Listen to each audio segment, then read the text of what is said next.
Welcome, everybody. Thank you so much for joining us today. My name's Sabina. I'm with Design Council. For the last year, Design Council, with its partners, Commonplace, Digital Urban, and the Glasshouse Community-Led Design, have undertaken a program of engagement. We went across the country asking people for their thoughts and their feedback on Network Rail's new proposed design for small and medium-sized stations across Great Britain. Before we undertook Explore Station, Design Council also actually undertook a program called Think Station, where we asked people, what could a station be and what role would you like it to play in your life? And overwhelmingly, the response that we had is people wanted stations to play a community role. They wanted them to have a community aspect to them. Network Rail took the feedback from Think Station, ran an international design competition, and the winner was Seven Architects. They responded to that expectation from Think Station as well. You can see 7N's design at the Immersive Experience downstairs. It's free, you can use VR goggles, you can travel through the proposal for the design. And this immersive experience is also what we took as part of Explore Station around the country, along with workshops, along with an online platform, to ask people for their thoughts on this design as well. We received over 4,500 pieces of feedback, comments, ideas, thoughts from people, and we compiled all of that to create the Explore Station report, which we've handed copies out today.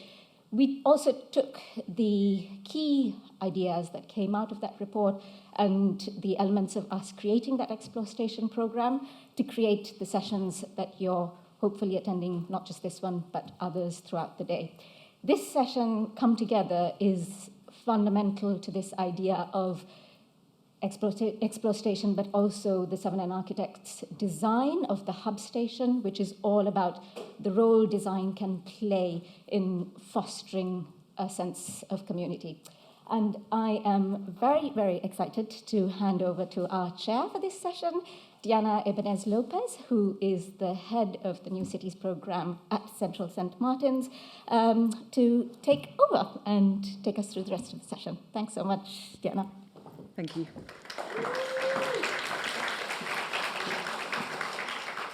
So welcome to Come Together, and thanks for coming. Couldn't help it.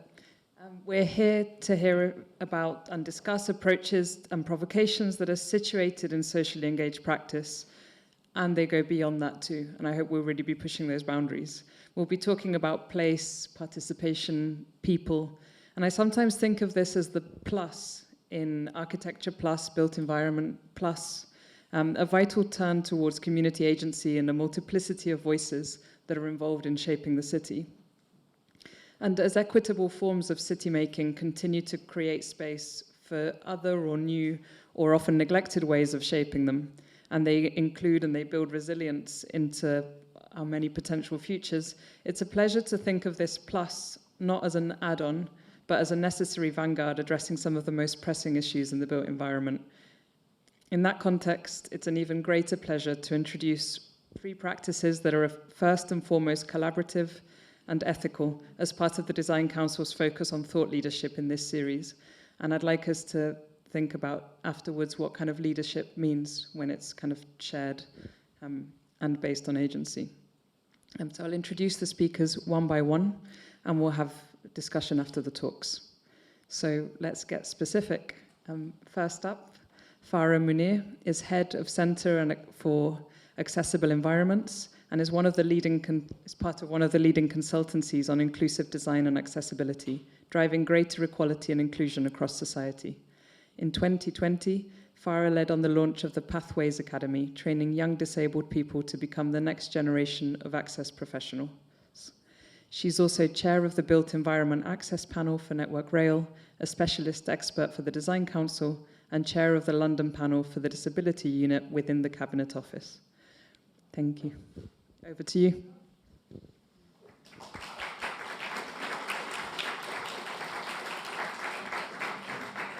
Thank you for that introduction. I'm just going to get the slides up now.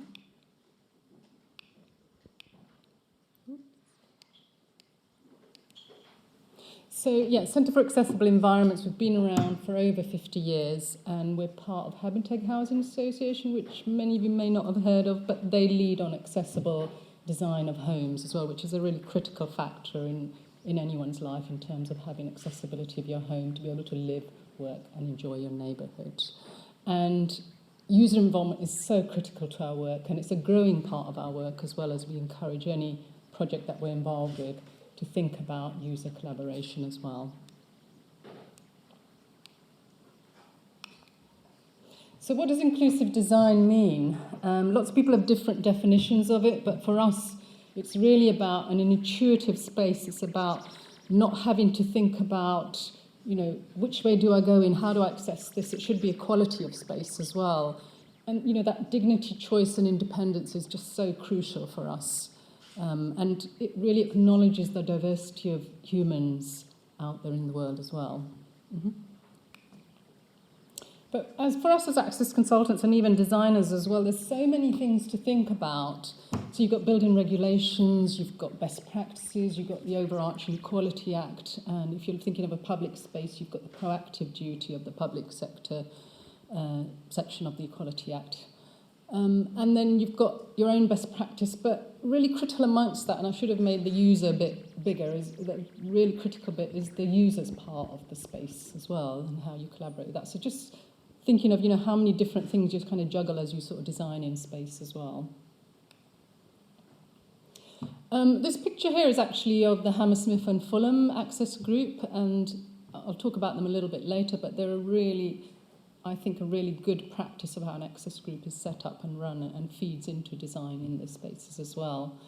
But I think, also with all the changes that we've been through, we've got a real opportunity to relook at some of our spaces. We've seen how homes have been adapted ourselves as well. You may have a home created an office space within your home somewhere, but also public spaces are changing as well. And you may have seen in the pandemic suddenly planters coming up at the end of your road or on the high street, and they may have stayed there, they may have disappeared as well.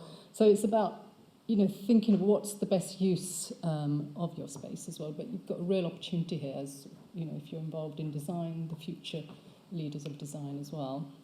So I've just spoken a little bit there about some of the access groups that are out there. Not many are around because local authorities tended to be the sort of leaders in access groups and had an access officer, but because of cuts, a lot of those have disappeared.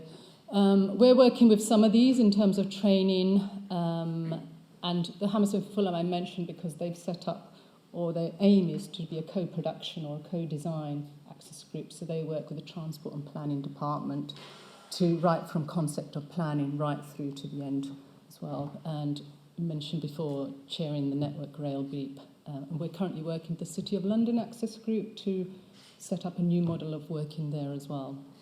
But in all of this, whether it's an access group already set up or you're looking at a particular access or user group within your organisation or the project that you're involved with, you really have to recognise the value and the validity of the lived experience of people who are involved in that. They're giving up their time, they're giving you the experience and their background of what they've experienced as well. So it's really crucial that they're rewarded for that in some form as well.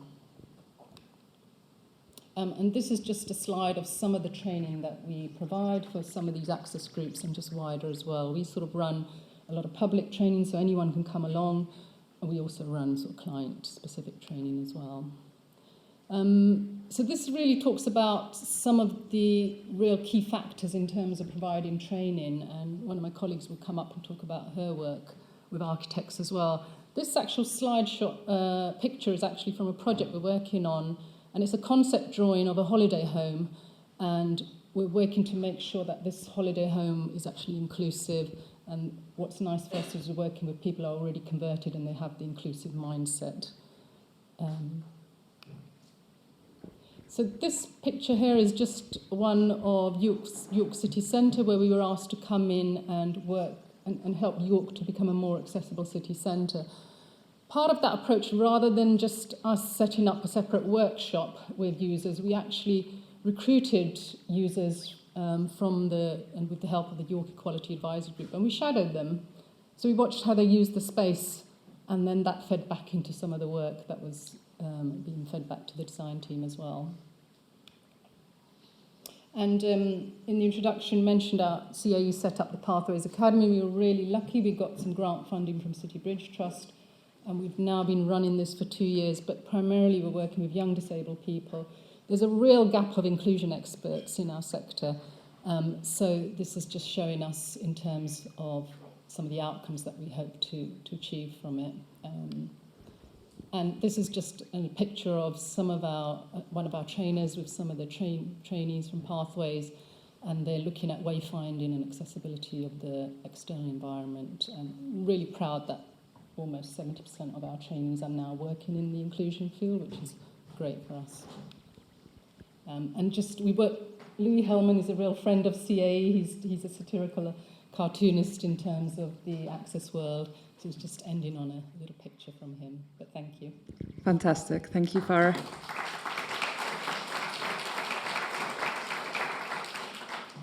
Next up, Sophia De Souza, if you'd like to step up. Sophia has been Chief Executive at The Glass House since 2005 and is an impassioned champion of design quality, community-led design, and place equity. Sophia advocates and enables design processes that empower organizations and communities to work openly and collaboratively, unlocking potential in both places and people. She has extensive experience in delivering strategic support, training, practical resources for community groups and professionals, and is also a leader in the field of community-led, participatory, and co-design research. So over to Sophia. Thank you. Thanks very much. And welcome all of you. It's really nice to have you here today. I'm going to talk a little bit about the Glass House, but mostly about what we did in Explore Station, because it's a really interesting space for us. For those of you who don't know the Glass House, we are a national charity, and our work is all around connecting people, place, and design. And sometimes that is helping people engage in design processes, and sometimes it's the other way around and helping design processes engage better with people. We do a lot around championing good quality design, empowering communities, but also empowering professionals to work with them. And we're always interested in connecting people and innovating. We experiment a lot, and that's a big part of our work. When we talk about design engagement, I think it's quite useful to set out what we mean by that. There's lots of language thrown around in this space, but when we talk about design engagement, we really talk about three things. One is simply introducing people to the world of design. We have design all around us, but we don't, as a country, talk about design very much. It's not in our school system very much. So actually just getting people looking at the world through a design lens is a very important part of what we do. Then there is this whole question of how do you empower people to actually participate in and play a leading role in shaping their places through design. And we're also really interested in what are the empowerment and social value opportunities that go along with that. How does simply taking part in a design process actually create opportunities? It's not just about the built outcomes for us. We do a lot of place-based work, working with communities and professionals in projects to change places. And in that space, when we're talking about place-based work, we're really interested in design engagement, unlocking all sorts of doors and creating all sorts of opportunities. Firstly, it's just about getting the brief right, understanding the local context, identifying local needs and aspirations. But it's also about getting that shared sense of vision and shared sense of objectives of people working together to shape place. We also feel, and we have real evidence of actually inviting people into a design process is also tapping into local knowledge, but also local creativity and innovation, and that's really important as well. We're also interested in how can a design process be a catalyst for all kinds of future collaboration, people taking on roles in the success of a place as it continues to grow and develop over time. Explore Station was a really interesting project for us. When we were invited into it, there were a few things that really intrigued us about us. And I think the main difference for us from our kind of usual bread and butter of work was that this was a national conversation, not about a specific place, but actually about a design framework. This was about a kit of parts that had been developed by 7N, and Ben will tell you all about that in a moment. But it was about taking this out into the country and having a conversation about it, and treating that conversation as a way to shape the final stages of design, but also, very importantly, to think about how those stations might land. So when we got together with the group, we really sat down and thought about, well, we've got different practices here who do different things within the space of engagement. And let's really have a think about what we can all bring to that process. We had Commonplace, which provides 24 access online to huge amounts of information. It has national reach. It can invite people in at any time of the day or night. But it also can produce really usefully large amounts of statistical data on the people who engage in that conversation. Digital Urban, and you'll have seen that downstairs if you've had a step into that space, offered an important space to convey design differently, not looking at drawings, but actually stepping into the space. So, and that opportunity to explore design within, and actually taking text and literacy out of the equation, which is really important in access terms to many people. What we could bring to the space was really creating that space for a more in-depth conversation and dialogue about this design framework. We really wanted to create that space for discussion and debate, as well as unpicking the design. But also, it's a space for people to connect with each other on this topic. And that is an important part of that design as well. Ooh, I've got to whiz through now. Very quickly, so we wanted to share the hub design, what was happening with it, how it was intended, unpick that design. We wanted to gather some opinions that would feed back into the final stages of design, but also gather some views and opinions on how they thought it was working. And we wanted to explore with people how it might land. So, unusually for us, we'd never done it before, we did an exhibition in this space, and that was because there was just so much information, we didn't think we could cram it all into the workshop. But actually, it also became a space for people to interact with that broader conversation and education of the whole history of design in the railways. The whole process that's been undertaken was important to give that context.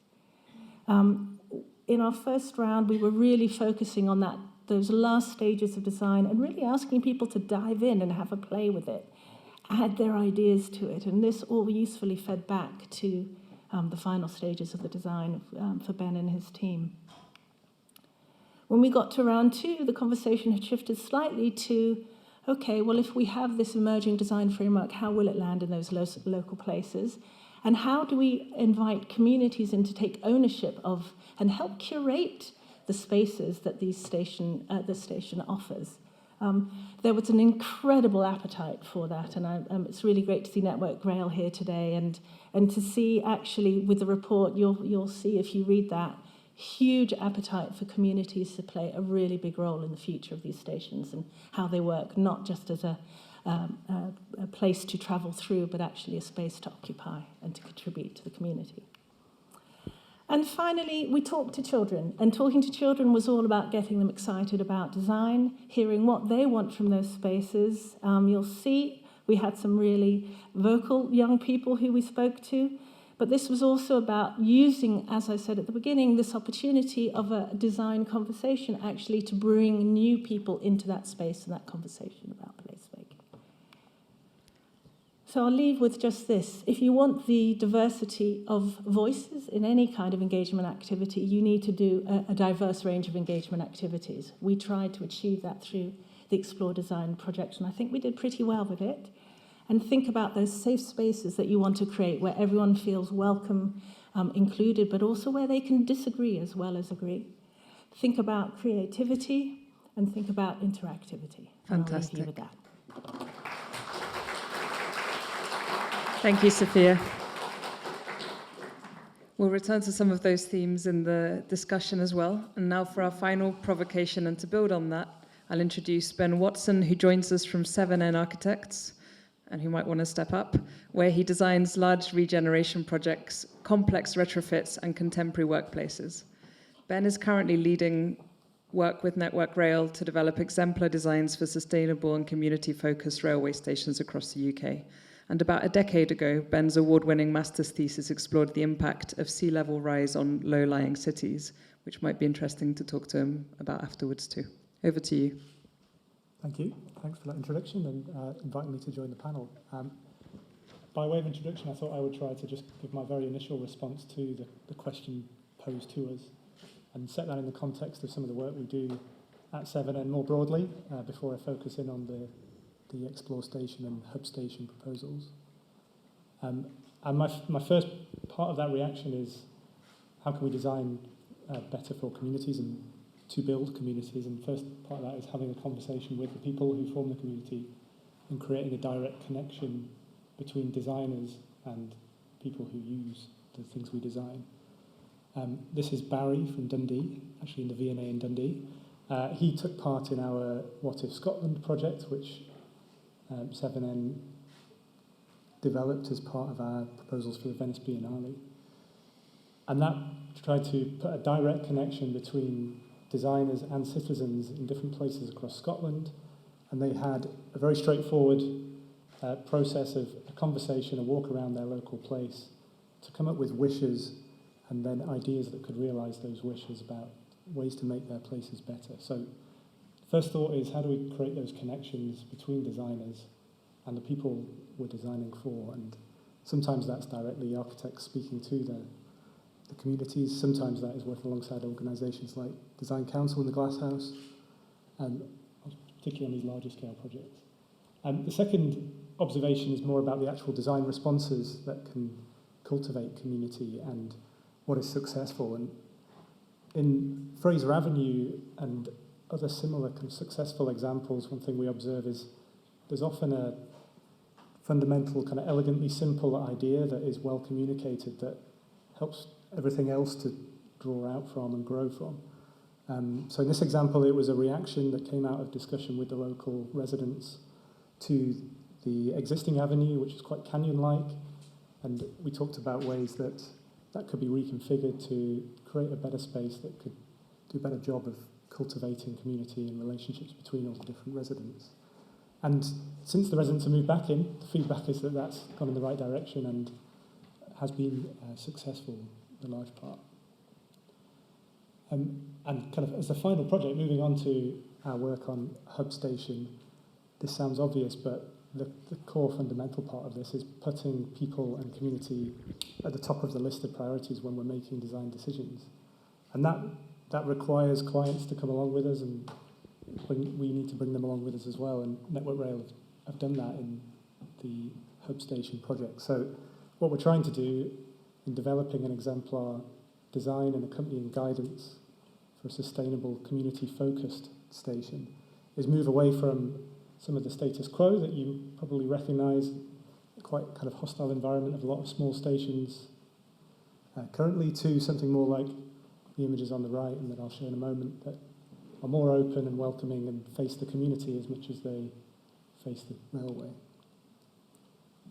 The way we've approached that is through a toolkit, a kit of parts. This allows a level of adaptability that's necessary given the scope that our proposals could apply to, so that there's over 2,000 stations that fall into the small and medium categories that we're designing for. So a huge breadth of different places, communities, and scales of kind of passenger need that we have to address. And the challenge within that, and part of our approach, is about trying to find a balance between some of the more standardized elements that are almost like a product design exercise, where the station canopy and platform-based elements are more standardized. They still buy into the ethos of a sustainable, community-focused station, but they don't need to flex so much around different locations. And really safeguarding and earmarking parts of it that can change, and that our guidance is much looser around, to allow them to flex and to be influenced by local communities as this guidance is implemented around the country. So we talk about that as the welcome mat and activity frame that form an entrance and area of public realm to the stations. These images show one possible version, but the way the standard designs and guidance are written is it's a much looser framework. So where we have the product designed elements of the canopy, the welcome mat and activity frame are more of a recipe with, we haven't quite got all the ingredients yet, and they need to be fed in as we do as these are rolled out in different locations around the country. So I'll try and wrap up. I think that my three kind of initial responses were connecting designers and the people we're designing for, finding elegant solutions that are well communicated, and prioritizing people in our design decisions. All sounds blindingly obvious, but it's quite difficult to actually realize, and there are fewer examples of successful projects than you might think. Brilliant. Thank you very much. And yeah, I'd like to invite you all up for a conversation. Apologies, Alisha Morenike Fisher from Migrants Bureau couldn't be with us today. So we're missing one voice, but we're also missing many, many others, and we'll invite you to join this conversation. After perhaps an initial question, which wasn't one that I'd written down. I'm interested in this question of like how we might communicate something quite simply to begin a conversation and invite in a often kind of real complexity of voices all the way through from the start of the process, where Sophia, I know you're very much kind of working at that stage often, although you also work on national level kind of policy and later stages, all the way through to designs that are a simple communication of potential, often inviting us to go beyond boundaries that are hardwired into us by the very built environment we've got used to. So it's not really a question, but maybe the question is, what's a really specific example in your work of communicating that simplicity and beginning a conversation that you didn't expect? Maybe all the way through from strategy to early kind of brief writing and challenges through to design. And Sophia looks most excited, so over to you. Question. Yeah. Shall I grab it? Is it on? Yeah. Well, I think it is a real challenge. You know, it's not just communicating the context and the starting point of the journey, but a lot of what we do is actually introducing the design vocabulary, the design process to people so that they can engage in that conversation. And actually, that's a fundamental step which is often missing.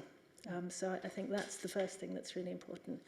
The other thing is actually just to have very clear parameters for what is being explored, what's being put on the table and what's possible, giving people, in a way, the red line boundaries, but also inviting them to do a bit of blue sky thinking. And I think it's that going in and out of those spaces and managing a process that allows for that and allows for different people to step in different ways. I mean, we sort of challenge the ladder of participation and talk about a tapestry of participation. Mm-hmm. And so actually setting that strategy that creates all of those different pathways in for all those different people is the starting point for setting out the very basic information, I think. You can't even begin before you've done that, I would argue. I like that you challenge a strategic structure from ladder to tapestry, and I wonder whether there's something about shifting our language also when we default to saying placing something or someone at the center. Actually, it is a lot about the boundaries where they might already be, but also what boundaries can we push out exactly. and towards, yeah. And how can we be kind of throughout, whether it's a process or a space. Yeah. So yeah, that's... Farah, any thoughts? I was going to add to that, in some of the specific examples I can think of, it can be quite intimidating if you have a set of plans in front of you. How do you read those plans? So to think about, simplifying, as Sophia said, the information, or providing training. So some simple training about, understanding and reading plans as well, and making those meetings accessible as well, because you may have people there that need some adjustments in terms of being able to participate fully. The other factor I've sort of noticed is if you have a user group or a panel group of people who have lived experience as well as experts who know technical standards, the voice of the lived experience could be quite intimidating as well. So it's, if you are chairing or leading a group like that or facilitating it, to make sure their voices are equally of value as well, which is, I've seen as just a couple of examples that have come up. I was going to add from a kind of practicing architect's perspective, I suppose. I mentioned having this kind of elegant idea and solution is a really important step, but you very rarely can start there. And the first challenge is framing the question or framing the problem that we're trying to solve in most simple terms. And we tend to talk about that as establishing the vision, and that it's important that we get buy-in from all the stakeholders to any project, to that vision before we start coming up with solutions. I wonder if your solutions take from the idea of framing a problem when you begin your project, spatially with a welcome map that takes definitionally from the domestic. Yeah, I think for the stations, it was a slightly unusual situation because we were working in a design competition environment where we weren't allowed to talk to anyone, or we were anonymous. So within the practice, we had that discussion, and the idea of the landscape welcome map being a core element came out of our collective reaction to the current experience, where you quite often walk through a fairly desolate car park to get to a station, and how could we make that better? Can I just come in? I think one of the, as designers, we tend to talk about the problem to be solved, and actually there's something in engagement terms about reframing that as an opportunity. And that was one of the things that came through so strongly in the second round of Explore Station workshops, which was all about, we've got this framework here, what can we do with it? It's in a way the problem of the pieces have been solved, but now there's the question of what's the opportunity here? How can we really make it a place that lives and breathes and is useful to people? And I think moving people from that position of threat or problem to that sense of opportunity is a really important step to working collaboratively. I really agree. Kind of the sense of fear that can sometimes be read in the subtext in a brief or even in a conversation that might be chaired is sometimes half the work. We also say context is half the work, but some of those contexts are lived experiences. Yeah. And sometimes an attachment to boundaries that might not be helping. Yeah. I'd like to open up to any audience questions, and we could keep chatting while they come, maybe. I just wanted to add on that, if you are going out there and gathering these voices and feedback, so just as Design Council has produced a report, it's not always appropriate to produce a report, you don't have the ability to produce a report, but just to go back and say, well, you said this and we've changed our design, and this is, coming back to them to feed in the sort of you said we did bit. Which then brings us to the definitional kind of, you said this, what did you mean? And this time, I know, Sophia, you also spent a lot of time on this, the kind of working with your wider partners on defining terms and terms of engagement and what you understand of a word. But also, just thinking, Ben, I was just thinking about some of the things that in those final stages that, people had said, why don't we have grass roofs, and why don't we... there were lots of things that came out of a conversation about what could be possible in sustainable technology terms. And actually, one of the really things that was valued when we went back into that second round of workshops was actually explaining we've explored these things, and actually they're not the best solution because of this. And actually inviting people into the design journey, not just the design decisions, makes a huge difference to people's sense of ownership and shared kind of responsibility for that decision making. I don't know whether you...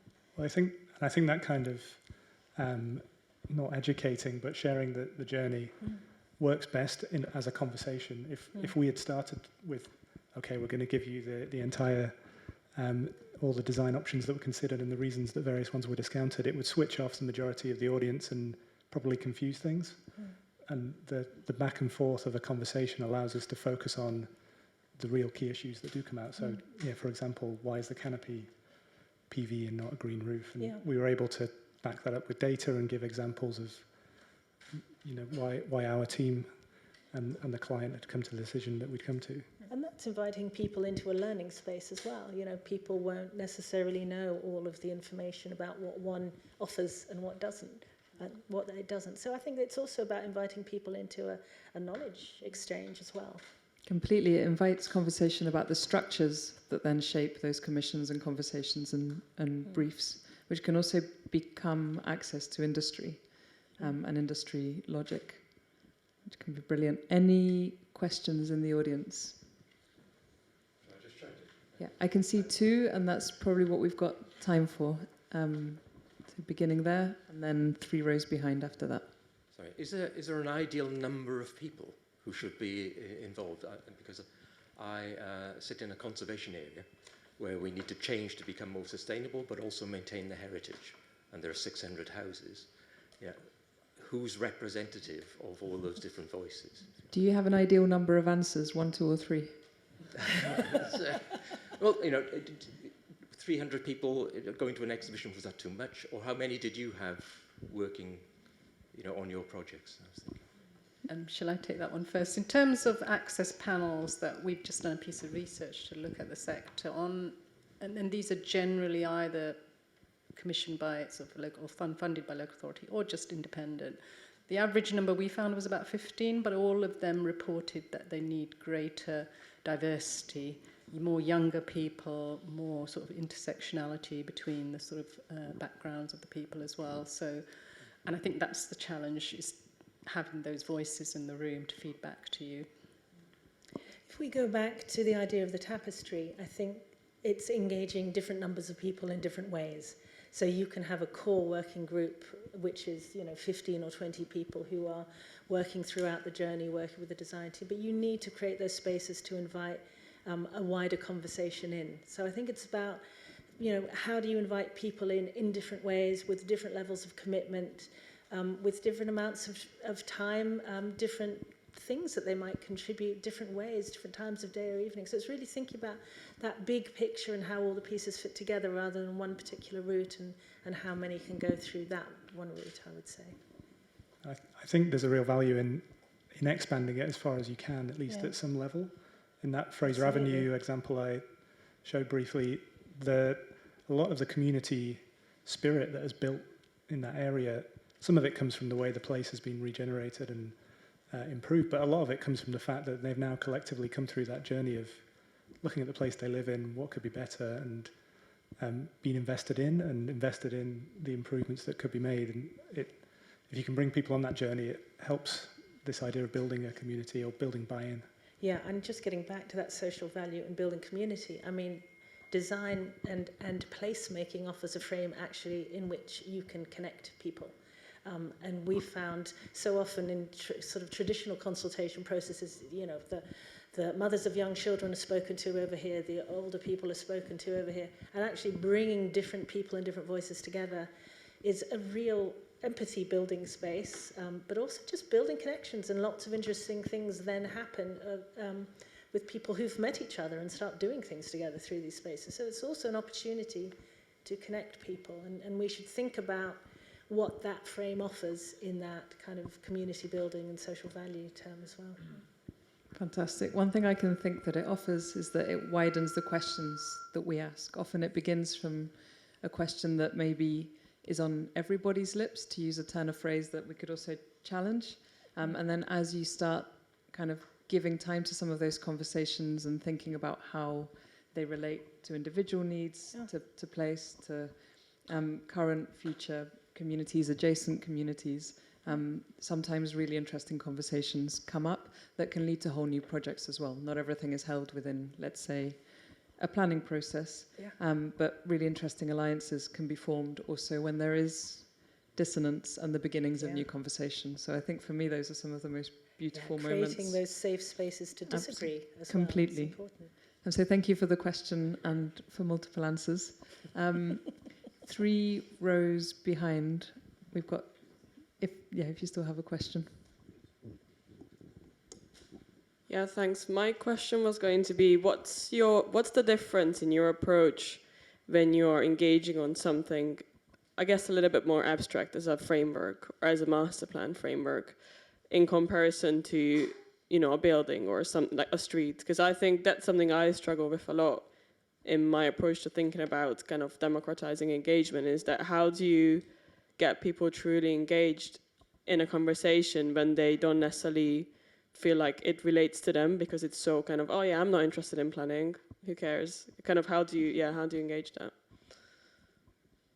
I think a lot of that comes down to, at any scale, at defining very clearly why you're engaging and what the terms of that engagement are, and being realistic and honest about what can be influenced and what's on the table to be changed by whoever you're speaking to, and what actually is driven by some other requirement, whether it's an unavoidable budget constraint or a client, or doesn't mean to say those issues won't come out and be challenged, but being honest and straightforward with, this is what we're engaging about and these are the things that can be influenced. And that's, with the station proposal, that's why we try to identify a very defined area in that welcome mat that is more flexible, and there may well be other elements that adjust to suit local communities, but that's the main focus for future engagement, to really embed stations in their place. Framework, I would argue as well. That's what they got really excited about, I think, more than anything.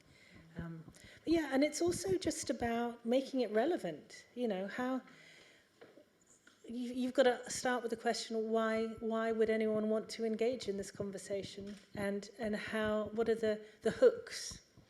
Which is not just about getting buy-in, but tapping into the expertise of any kind that you're after, but also the ideas and the creativity. And I think something, the activity framework and the welcome mat, it's really interesting to see the evolution of people's conversation about it, because at first they kind of said, well, yeah, I'm not really sure I get this. And then through that conversation, the dialogue and the what ifs, and I think what if is a very valuable, I love that program that you did was, what if is the question to ask, what if you were given this space, what would you do with it? Absolutely, and I really liked on one of the slide presentations the wish list. So if somebody's already using that space, what would they want to change? And that, I suppose that comes back to the what if questions. But I mean, certainly from our perspective, we like to get involved as early as possible, and it's having those initial workshops in terms of concepts, because even at concept stage you will want to shape it in terms of being an equitable space for everybody to use, and having that sort of wish list, or what if you did have that green space, or what if how would you use it? I'd add a couple of other starter questions. So why not can be interesting as a provocation, but also very literally. Like, what are the negatives, what are the blocks, what are the structures, and really understanding the limitations in a what would conversation. Make it possible? Yeah. And then a final one, which I really love, that some of my students get subjected to, is why is it interesting? And then there's the first 10 answers, because it does this, and da-da-da, and da-da, and social good. But often you scale jump when you're answering that. So when you're going from street to master plan, to longer term change, to new forms of city making practices, actually the thing that can make a project interesting enough for you to then really dig into the brief and that kind of longer term process of seeing an idea or a new way of doing things through a system that is very resistant to new ways of doing things for a plethora of reasons, then that interest in making a really specific change to forms of access in a really specific place, to mobility for young mothers in cities thinking about how transport infrastructure doesn't consider their timescale, something like this, which can get so specific, it often doesn't deal with the whole master plan, but does cut across scales. Now I'm rambling. Yeah. Any closing words from the speakers of something you'd really like to share with your audience today before we bid them goodbye? I was just, as you were speaking there, thinking of the book Invisible Women. If you haven't read it, please do. I've forgotten the author's name. I think my parting words are, don't be afraid to experiment. Experiment with ideas, experiment with engagement techniques, experiment and learn from them, and continue to evolve and iterate. I've not got much to add, but I would encourage everyone to go and have a go with the immersive experience downstairs. It's still not too late to give us your thoughts on what you think, and we're looking forward to developing the designs further. Brilliant. So a huge thank you to our speakers, to the Design Council for bringing this together, and to everyone who came today.